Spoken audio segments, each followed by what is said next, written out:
Good morning, today's the day. Ayden. Yes, and Six Flags, yay! Ayden, are you nervous? Emmy, buckle please. We have to get a new Six Flags. You're a little nervous? I couldn't sleep last night, I was nervous. For you. It'll be good, right?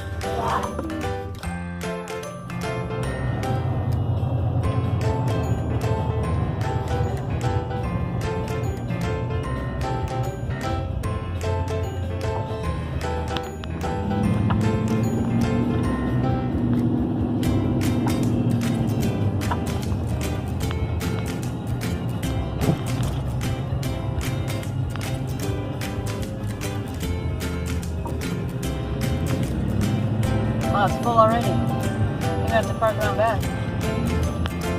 Sorry. Oh yeah.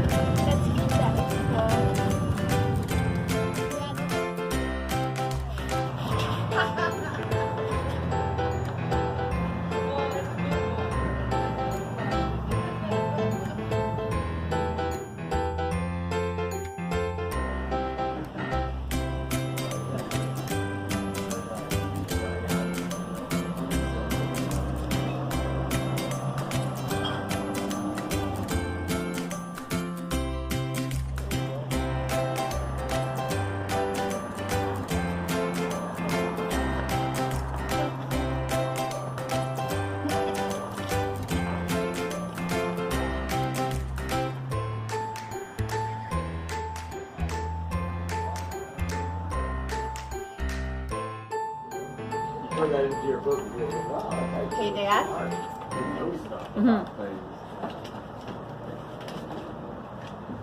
What is that? Oh, it's 14. Where's your thingy, buddy? My little bag. Yep. Is my little bag.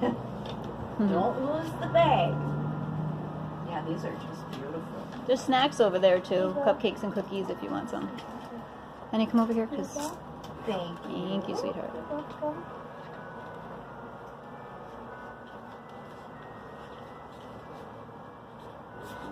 Thank you. Do you have money on Nope. Totally forgot about the money part. you? Yeah. What are they? It wasn't my focus. Thank you so much, sir. Probably get you. Well, you could probably get up here. Ask him. Oh, yeah. All right, it's all you. Okay, Ayden's home.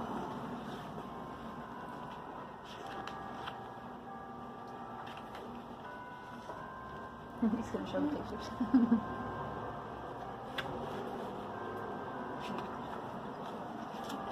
This book is a special one to me. I was born and raised in Westfield, and I love living here. My mom and dad take me and my brother and sister to lots of things here. Last Halloween, I was an Optimus Prime Transformer, and my little sister was a ballerina in a jewelry box. I wanted to show the picture. No, he wants to show it. It was so much fun to be in the parade and costume contest and getting all that candy at trick-or-treating downtown. The trick-or-treating has been around for 24 years. We also love the Dickens Day Parade and tree lighting down at the green. They have been doing this event for 14 years. This year we went to South Middle School and made lanterns and saw Santa Claus.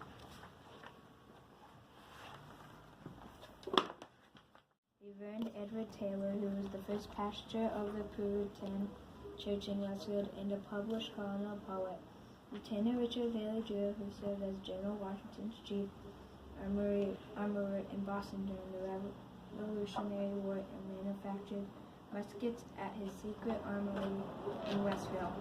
General William Shepherd was born in 1737 and died on November 16, 1817, when he was 80 years old. At the time of its founding in 1669 to 1725, Westfield was the most western town in the Massachusetts colony, which is how it got its name. The Native Americans, the first who lived in the Westfield area, was called the Warnocks. The Pocumtuck tribe lived in the area and was called Warnaco, meaning the winding land. There were 6 or 7 other Indian tribes, and the general term Mohican has been used to refer to them and the Mohicans and the Kidnappers by early colonists. If you look around, you'll see places with the name Warnaco and Mohican. These places got their names from these tribes. There's even a book and a movie called Last of the Mohicans that is based on these Native Americans. The old burying ground has been there since the 1600s. It is a Revolutionary War era cemetery that was the first community burial ground in Westfield. My mom and I took a tour of it last year, and I really liked all the kids who told stories about the person who was buried there. I didn't know there were so many important people from Westfield, so I went on that tour. It helped a lot with my research for this book.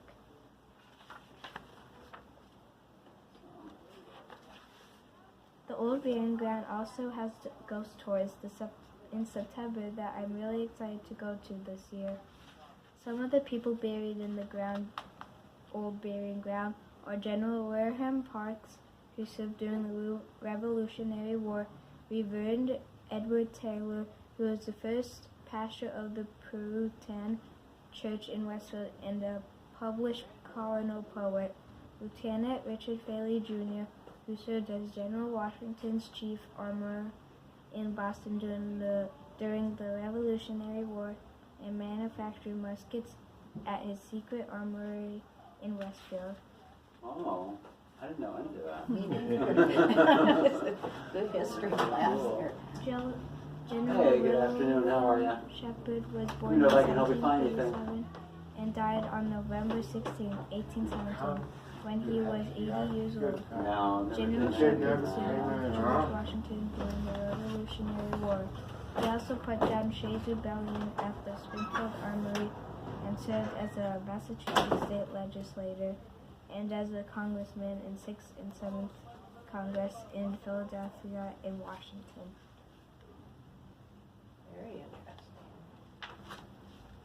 Besides General Shepard, Westfield had other sons in Revolution. Lieutenant Richard Faley Jr. was born on the Isle of Jersey in 1711 or 1712. He served as General Washington's chief armorer in the Boston during the Revolutionary War. Lieutenant Faley was the second great-grandfather of President Stephen Grover Cleveland. I think that's pretty neat. When Lieutenant Richard Faley was 16 years old, he enlisted in the Provincial Armory. He was captured by Indians and taken to Montreal by a chief who adopted him into the tribe. He was eventually brought back by a lady. She paid for him 16 gallons of rum. After his ransom, Richard immediately returned to Westfield. In the Revolution, Mr.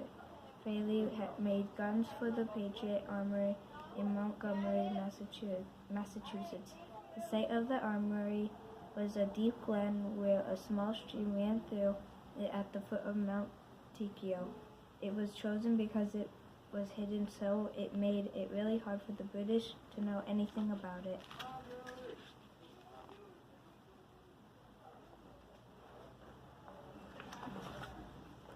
By 1746, he was living with his wife Anne in Concord, Middlesex, Massachusetts, and before 1753, he and his family were living in Westfield, Massachusetts, where he opened one of the earliest shops on the southwest corner of the village green. His family lived in Westfield after he died from consumption on April 28, 1756, at the age of 45.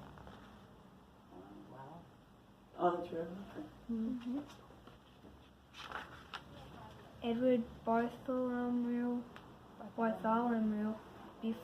Bancroft was born on January 20th, 1745 in Westfield, Massachusetts.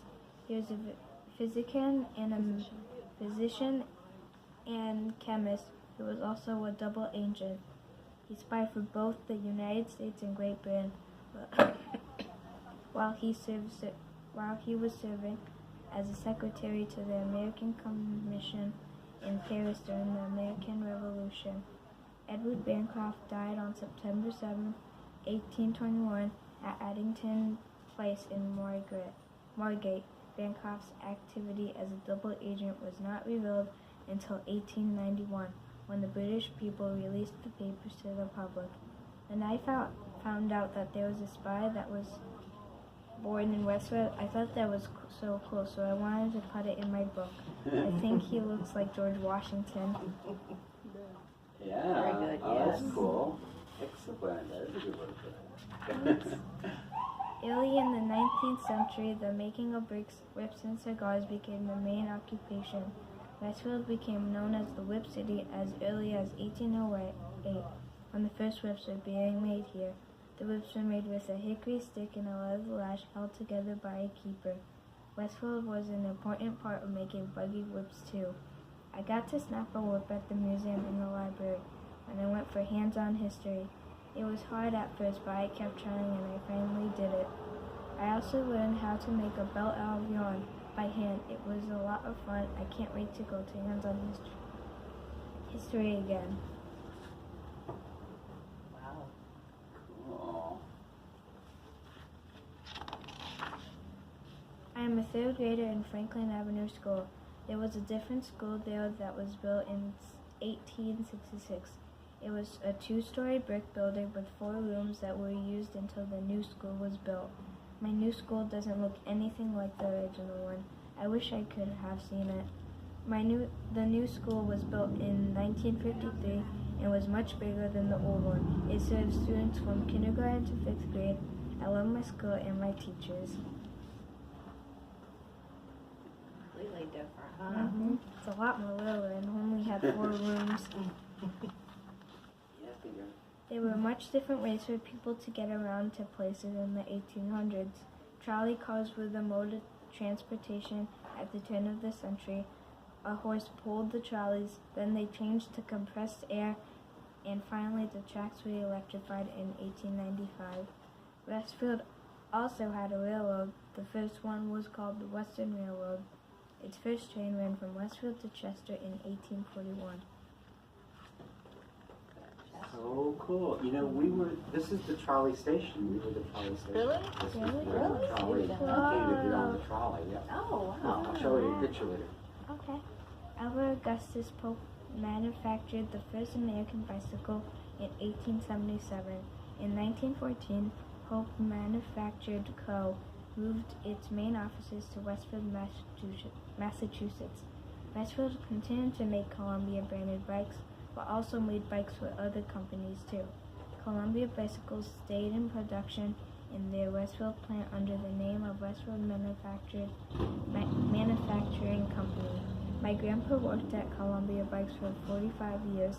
He just retired a couple of years ago. My dad said that my grandpa would bring home bikes from work when he was little, and my dad would get to keep them. Oh, wow. Nice.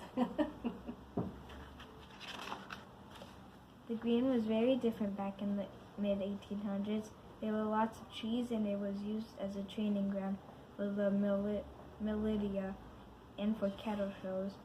In 1910, the original water fountain in the green was donated by the National Humane Alliance to serve as a place for horses to get a drink of water, and it also had a special trough for dogs. Town meetings were held in the church meeting house until 1839. When Town Hall was built on Broad Street, the first meeting house was built in 1672, where the Little River meets the Westfield River. There is a stone marker to show where this very important building once stood. Everyone had to attend church services on Sunday or they would have to pay a fine. There was a building that was built to look like the first meeting house in Stanley Park. I think I went to story time in that building once.